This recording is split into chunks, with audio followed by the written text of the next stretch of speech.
क्या भारत में किसी भी मुख्यमंत्री को यह अधिकार है कि वह राज्य के लाखों मान्य नागरिकों को घुसपैठिया, खतरा, अनियंत्रित समुदाय कहकर संबोधित करें? और अगर वह ऐसा करे तो हमारी संवैधानिक व्यवस्था कहाँ खड़ी होती है? असम के मुख्यमंत्री हिमंत बिस्वा शर्मा के हालिया बयानों ने यही सवाल देश भर के सामने लाकर खड़ा कर दिया है। भारत एक धर्मनिरपेक्ष लोकतांत्रिक गणराज्य जहां संविधान कहता है हर नागरिक बराबर है, धर्म जाति से ऊपर है, नागरिकता के आधार पर हक और सम्मान देता है। लेकिन असम में खेल कुछ और ही चल रहा है। पिछले 2 सालों में कई मंचों पर, कई इंटरव्यूज में हिमंत बिस्वा शर्मा ने मियां मुस्लिम समुदाय को सीधे सीधे जनसंख्या खतरे के रूप में पेश किया। अगर इनकी ग्रोथ रेट ऐसे ही रही तो असम में हिंदू और मुसलमान बराबर हो जाएंगे। हिमंत बिस्वा शर्मा का एक और बयान, अनियंत्रित मियां मुस्लिम घुसपैठ असम को असम नहीं रहने देगी। यहाँ कोई चाय की दुकान की बहस नहीं, यहाँ एक राज्य के मुख्यमंत्री का बयान है।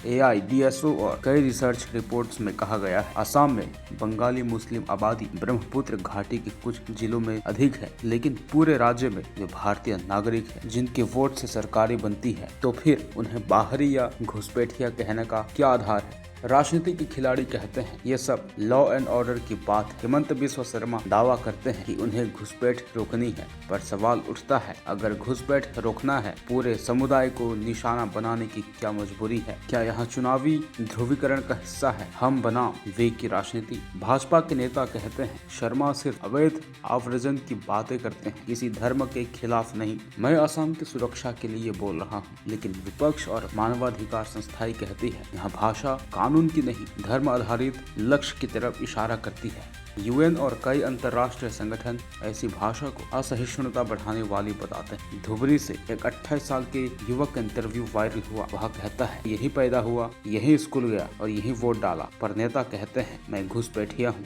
संविधान के आर्टिकल 14, 15, 19 धर्म, जाति, भाषा के आधार पर भेदभाव को स्पष्ट रूप से रोकते हैं। सवाल, जब मुख्यमंत्री ही इन लाइन को धुंधला कर देते हैं तो न्यायपालिका को क्या करना चाहिए? अब तक अदालतों ने इन बयानों पर कोई सीधी टिप्पणी नहीं की है, जो कई लोगों के अनुसार मौन चिंता का संकेत है। सरकार बदलेगी या नहीं ये चुनाव तय करेंगी, लेकिन समाज बढ़ता है भाषा और बयान से, और उससे बड़ा नुकसान कोई चुनाव नहीं भर सकता। आने वाले महीनों में असम में जनगणना, नागरिकता वेरिफिकेशन और भूमि विवादों पर बड़ी बहसें होंगी और हर बार मियां मुस्लिम एक टॉपिक बनेंगे। सवाल यही रहेगा, बस नागरिक अधिकारों की होगी या पहचान की? क्या असम का नेतृत्व संविधान की भाषा बोलेगा या चुनावी माइक्रोफोन? भारत में हर नागरिक धर्म, जाति, भाषा से ऊपर पहले नागरिक है और मुख्यमंत्री सिर्फ समर्थकों के नहीं पूरे राज्य के होते हैं। ये थी हमारी रिपोर्ट। क्या आपको लगता है कि नेताओं की भाषा पर एक संवैधानिक मर्यादा तय होनी चाहिए? कमेंट में लिखिए, हम पढ़ेंगे और समझेंगे। आप देख रहे हैं पॉलिटिक्स प्लस, जहां सवाल बड़े होते हैं और जवाब दिल से।